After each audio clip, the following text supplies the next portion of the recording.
मेरे प्रिय दोस्तों, आप सबको जय मसीह की। आप कैसे हो? मैं प्रार्थना करता हूँ आप सभी के अच्छा जीवन के लिए। आज एक नई मिशनरी का सच्ची जीवन आपका सामने ले आया हूँ। आप सुनकर कम से कम 10 लोगों को शेयर कीजिए, वो भी आध्यात्मिक जीवन में प्रोत्साहित हो जाएगा। सती नाम का प्राचीन हिंदू परंपरा जिसमें एक विधवा अपने पति की चिता पर खुद को फेंक देती थी और जलकर मर जाती थी। शुरू में एक स्वैच्छिक कार्य था जिसे साहसी और वीर माना जाता था, लेकिन बाद में यह एक मजबूर प्रथा बन गई। हालांकि अब सती होने पर पूरे भारत में प्रतिबंध लगा दिया गया है, लेकिन इसका एक काला इतिहास रहा है। कोकिला नाम का एक लड़की को परमेश्वर ने सती का आग से कैसे बचाया और उन्हीं का काम के लिए कैसे इस्तेमाल किया, आज हम लोग सुनेंगे। कोकिला का जन्म 1746, मृत्यु 1806, तंजावुर तमिलनाडु भारत में सेवकाई किए। कोकिला के दादी ने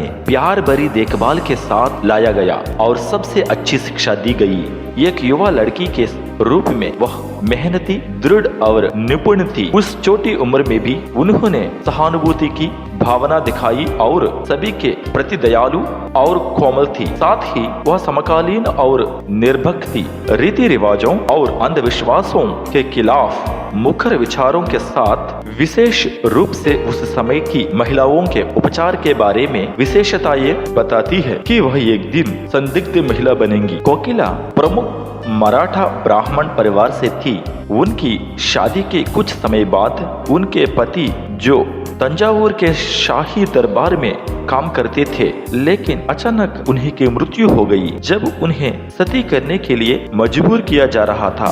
भारत को स्वतंत्र आने के पहले ये सती की परंपरा है। सती हिंदू समुदायों के बीच एक प्रतीति थी, जहां एक विधवा अपने मृत पति की चिता पर खुद को जलाकर आत्मसमर्पण कर देती है। विधवाओं का रूढ़िवादी भारतीय समाज में कोई सम्मान नहीं था और इसलिए एक विधवा के लिए एकमात्र उपाय सती प्रथा थी, क्योंकि इसे मृत पति के प्रति निष्ठा की सर्वोच्च अभिव्यक्ति माना जाता था। कोकिला उन बहुत ही भाग्यशाली महिलाओं में से एक थी। उस समय हेनरी लिटिलटन नामक एक अंग्रेज अधिकारी उसी रास्ता से गुजरते हुए उनकी दुर्दशा को देखा और उसे जिंदा जलाए जाने से बचाया। उन्होंने लिटिलटन के माध्यम से मसीह के प्रेम और दया को पाया। बचाव के बाद कोकिला और लिटिलटन ने एक साथ रहना शुरू कर दिया, क्योंकि उन्होंने रिश्ते को संगत पाया। ऐसा कहा जाता है कि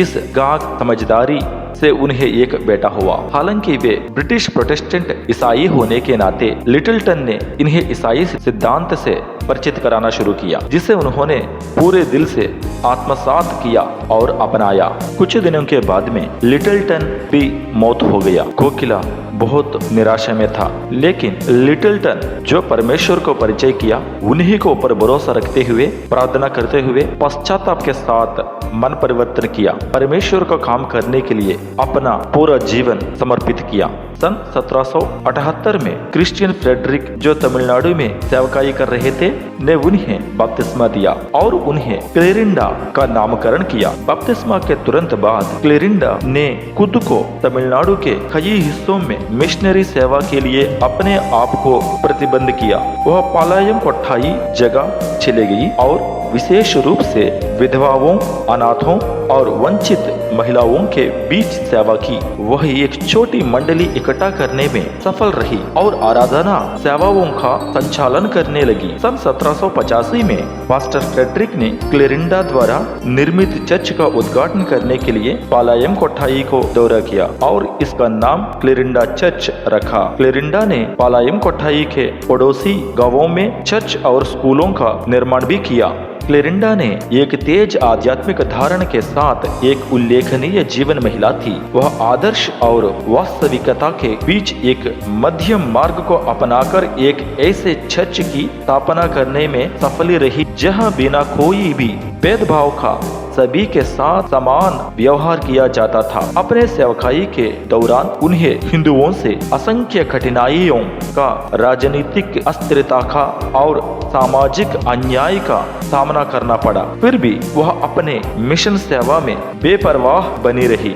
आमीन, हालेलुया। एक विधवा औरत होते हुए परमेश्वर के लिए, परमेश्वर के साथ इतना महान कार्य हमारा भारत में कर चुका। बहुत प्रकार का कठिनाइयां उनका जीवन में आई, लेकिन उनका दर्शन परमेश्वर का नाम से लोगों को बचाना है। हालेलुया। प्रिय दोस्तों, क्या आपने सुसमाचार प्रचार करने के लिए जाति और धर्म जैसी सामाजिक अवरोधों को पार किया है? क्लेरिंडा कोकिला का प्रार्थना यही था, प्रभु मुझे सुसमाचार प्रचार करने के लिए सामाजिक और भौतिक अवरोधों को पार करने के लिए सामर्थ्य थे। आमीन। हमारा प्रार्थना भी यही होना है। परमेश्वर हम सबको आशीष दे।